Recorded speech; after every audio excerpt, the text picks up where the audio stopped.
भारत की बात। नमस्कार, मैं हूं आपके साथ संजना कुशवाहा। स्वागत है आपका हमारे खास बुलेटिन राजधानी सरकार धानी में, जहां हम आपको छत्तीसगढ़ की महत्वपूर्ण खबरों से रूबरू कराएंगे। तो चलिए बुलेटिन की शुरुआत करने से पहले एक नजर डालते हैं आज के हेडलाइंस पर। मंत्रालय में नया आदेश, लागू होगी नई व्यवस्था। उप सचिव स्तर के अधिकारी भी अब बायोमेट्रिक से लगाएंगे अटेंडेंस। मुख्यमंत्री ने ली विभागाध्यक्षों की बैठक। छत्तीसगढ़ शराब घोटाला, बड़े एक्शन की तैयारी में ईडी। आबकारी अधिकारियों को जारी किया समन, रोज हो रही पूछताछ।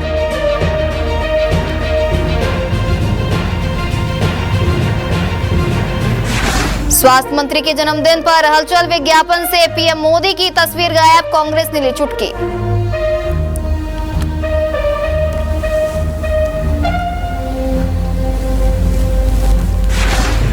देवी आस्था की अनोखी मिसाल, नवमी पर कुएं में लगाते हैं श्रद्धालु छलांग। भटगांव में सैकड़ों साल पुरानी परंपरा आज भी जीवित, हजारों की भीड़ बनी साक्षी। धमतरी में दंतेल हाथी का कहर, ग्रामीणों में दहशत, 22 गांव में अलर्ट जारी।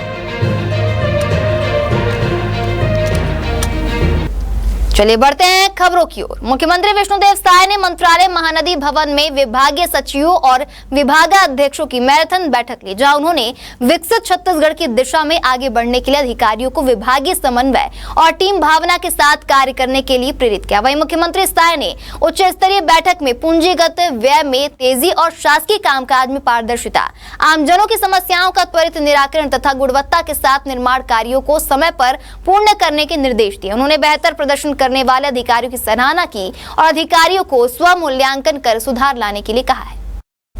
इसके साथ ही मुख्यमंत्री साय ने मंत्रालय के कामकाज में कसावट लाने के उद्देश्य से 1 दिसंबर से बायोमेट्रिक अटेंडेंस प्रणाली लागू करने के निर्देश दिए। उन्होंने कहा कि अधिकारी समय पर कार्यालय पहुंचे और अपने अधीनस्थों को भी समय पालन के लिए प्रेरित करें। मुख्य सचिव विकासशील ने मुख्यमंत्री को अवगत कराया कि 1 दिसंबर से मंत्रालय में उप सचिव स्तर से वरिष्ठ अधिकारियों तक के लिए बायोमेट्रिक अटेंडेंस प्रणाली शुरू होगी। इस अवसर पर मुख्य सचिव विकासशील, अपर मुख्य सचिव मनोज कुमार पिंगुआ, अपर मुख्य सचिव ऋचा शर्मा, मुख्यमंत्री के प्रमुख सचिव सुबोध कुमार सिंह, मुख्यमंत्री के सचिव पी दयानंद साहू, राहुल भगत, ऊर्जा सचिव रोहित यादव सहित सभी विभागीय सचिव और विभागाध्यक्ष उपस्थित थे।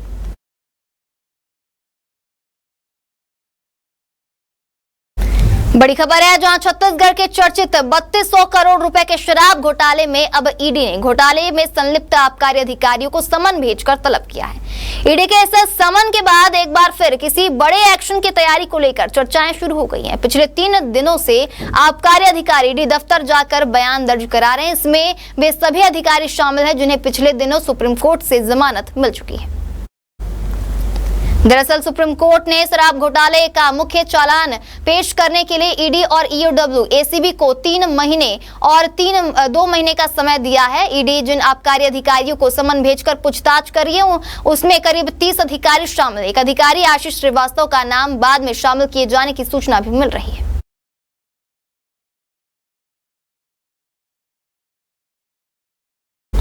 छत्तीसगढ़ के स्वास्थ्य मंत्री श्याम बिहारी जायसवाल के जन्मदिन के मौके पर छपे विज्ञापन पर सियासी सरगर्मी तेज हो गई है, जहां विज्ञापन में प्रधानमंत्री नरेंद्र मोदी की तस्वीर न होने से राजनीतिक हलकों में चर्चाओं का बाजार गर्म हो चुका है। विज्ञापन में केंद्रीय गृह मंत्री अमित शाह, भाजपा के राष्ट्रीय अध्यक्ष जेपी नड्डा, मुख्यमंत्री, मंत्रिमंडल के सहयोगियों और संगठन के अन्य नेताओं की तस्वीरें प्रमुखता से मौजूद है, लेकिन देश के सबसे बड़े नेता पीएम मोदी की तस्वीर का नदारद रहना सबके लिए आश्चर्य का विषय बन गया है।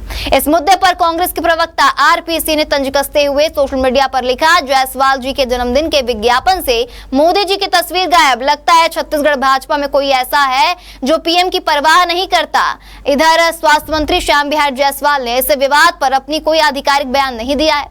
उनके करीबियों का कहना है कि यह विज्ञापन समर्थकों द्वारा तैयार किए गए थे और पीएम की तस्वीर का ना होना केवल तकनीकी भूल है, लेकिन सियासी गलियारों में यह मामला तूल पकड़ता जा रहा है। जन्मदिन के उत्सव से ज्यादा अब चर्चा इस बात की है कि आखिर स्वास्थ्य मंत्री के समर्थकों ने देश के प्रधानमंत्री की तस्वीरें क्यों नहीं लगाई। जाहिर है कि इस साधारण विज्ञापन ने छत्तीसगढ़ की राजनीति में नया विवाद खड़ा कर दिया है।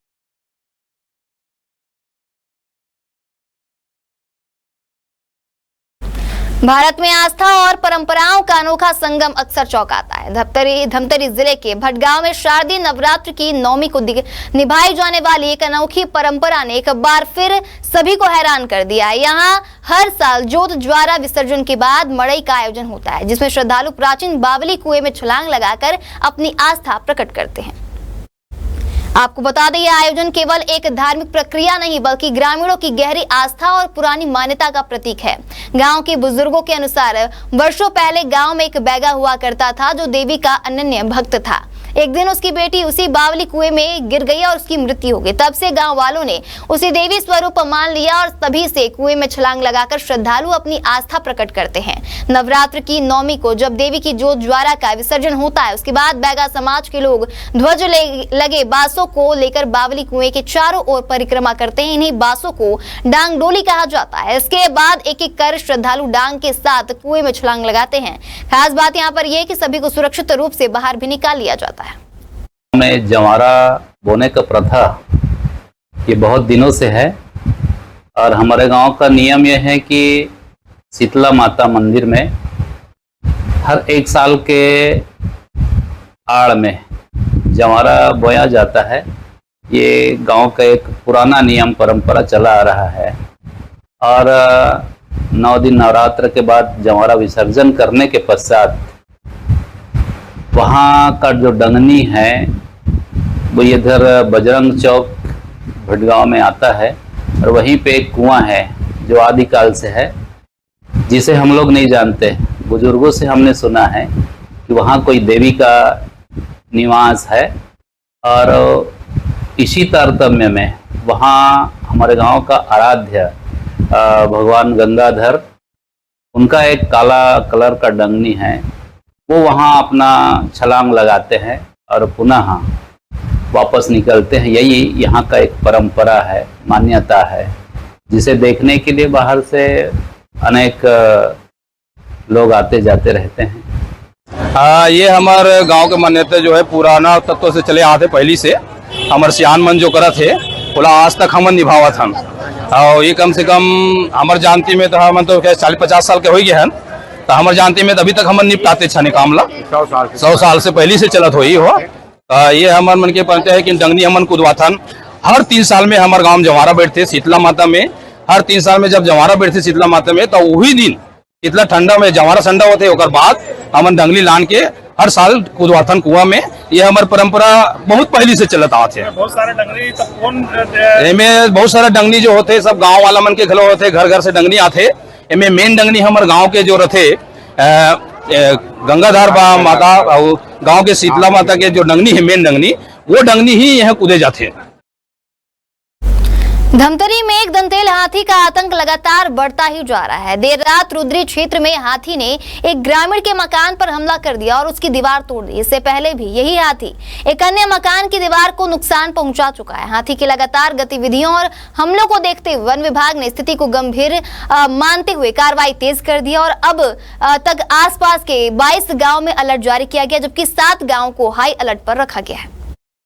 इसके साथ ही वन विभाग की टीम हाथी के मूवमेंट पर लगातार नजर बनाए हुए है। ड्रोन कैमरे और ट्रैकिंग डिवाइस की मदद से हाथी की लोकेशन पर नजर रखी जा रही है। विभाग ने ग्रामीणों से अपील की है कि वे अनावश्यक रूप से जंगल या हाथी के मूवमेंट वाले इलाकों में ना जाएं और किसी भी आपात स्थिति में वन विभाग को तुरंत सूचित करें।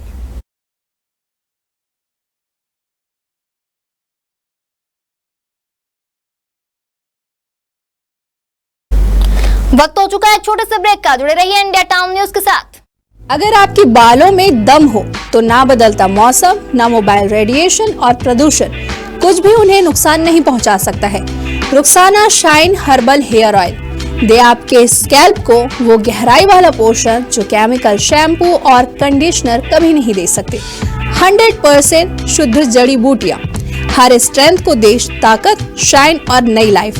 आजकल के मोबाइल रेडिएशन और हवा में घुले जहरीले कण आपके बालों को साइलेंटली डैमेज कर रहे हैं, मगर रोजाना सिर्फ 5 मिनट में जेंटल मसाज बनाए बालों को इतना मजबूत कि ना झड़े, ना टूटे और ना थके।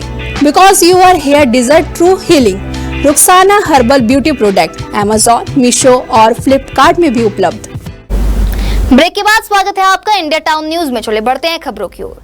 विजयदशमी के पावन अवसर पर राजधानी रायपुर में ग्रीन आर्मी द्वारा प्लास्टिक के दुष्प्रभावों के प्रति जन जागरूकता फैलाने के लिए एक विशेष रैली का आयोजन किया गया, जहां ब्राह्मणपारा क्षेत्र में आयोजित इस कार्यक्रम की शुरुआत मां दुर्गा की पूजा अर्चना और आरती के साथ हुई। इसके बाद ग्रीन आर्मी के सदस्य प्लास्टिक रूपी रावण के विशाल पुतले के साथ रैली निकालते हुए इलाके में जन जागरूकता फैलाने निकले।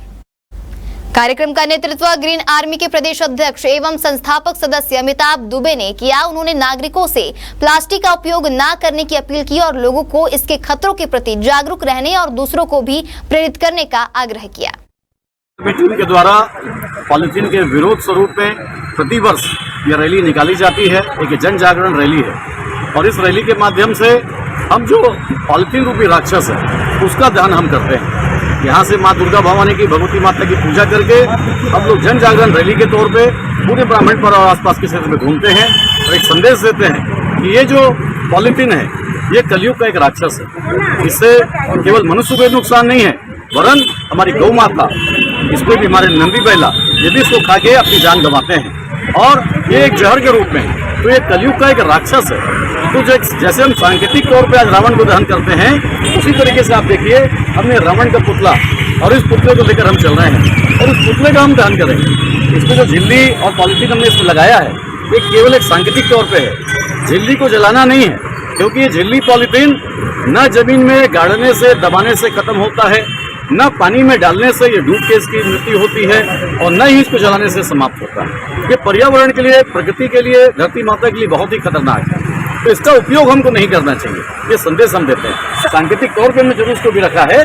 जब हम इसका दाह संस्कार करेंगे, जब हम उसको रावण को जलाएंगे तो हम इसको निकाल देंगे।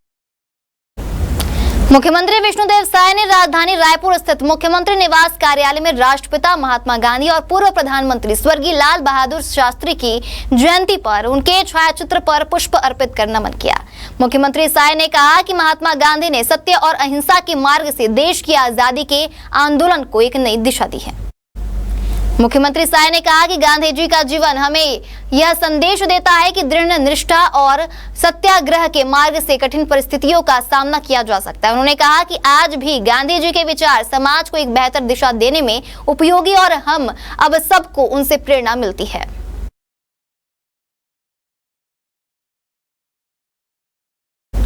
आबकारी आयुक्त सह सचिव वाणिज्यिक कर आर संगीता ने बार और होटल एसोसिएशन के पदाधिकारियों संचालकों की बैठक लेकर आबकारी नियम और निर्देशों के विपरीत बार संचालन न करने की सख्त हिदायत दी। उन्होंने कहा है कि किसी भी स्थिति में नियम और कानून में ढील बर्दाश्त नहीं की जाएगी। सचिव ने कहा कि हर हाल में रात 12 बजे के भीतर बार का संचालन बंद हो जाना चाहिए और रात 11:30 बजे के बाद नए ग्राहकों को बार में प्रवेश नहीं दिया जाए। उन्होंने बैठक में 10 दिन के भीतर बार और होटल में कार्यरत कर्मचारियों का पुलिस से वेरिफिकेशन कराने के निर्देश दिए। साथ ही उन्होंने 21 वर्ष से कम उम्र वाले युवाओं को बार में प्रवेश नहीं देने की भी चेतावनी दी है। इसी प्रकार पूर्व से ही नशे की हालत में पाए गए व्यक्तियों को बार में प्रवेश नहीं देने के निर्देश भी दिए गए।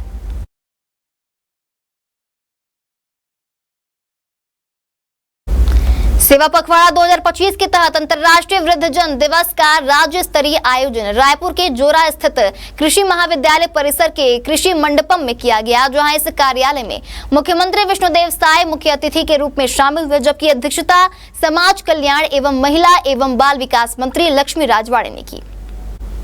कार्यक्रम के दौरान मुख्यमंत्री विष्णुदेव साय ने वृद्धजनों के लिए एक अहम घोषणा की। उन्होंने बताया कि समाज कल्याण विभाग की ओर से सियान गुड़ी बनाई जाएगी, जो जगह जगह स्थापित की जाएगी। जिन वृद्धजनों को घर में ठीक से सुविधा नहीं मिल पाती, उन्हें सियान गुड़ी में सभी सुविधाएं उपलब्ध होंगी। इसके साथ ही प्रदेश के 4 बड़े शहरों में PPE मॉडल पर वृद्धाश्रम बनाए जाएंगे। रायपुर के अंदर भी एक विशेष सेंटर स्थापित किया जाएगा, जहाँ पर वृद्धजनों को जो भी चीजें सरकार मुहैया कराती है उनका मरम्मत किया जाएगा। जब उन्हें फोन व्हीलचेयर दिया जाता है, वह खराब होता है तो उन्हें जगह जगह भटकना पड़ता है। इस सेंटर के खुलने से उन्हें फायदा होगा।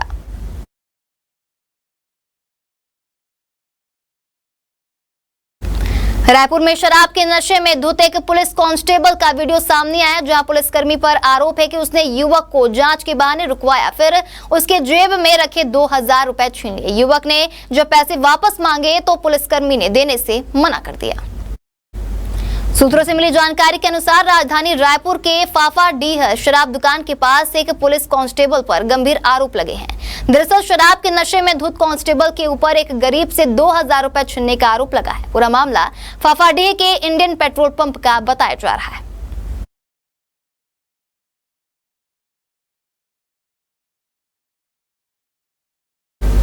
हमारे खास बुलेटिन राजधानी सरकार धान में फिलहाल इतना ही। तमाम खबरों के लिए बने रहिए इंडिया टाउन न्यूज के साथ। नमस्कार। आप देख रहे हैं इंडिया टाउन न्यूज, भारत की बात।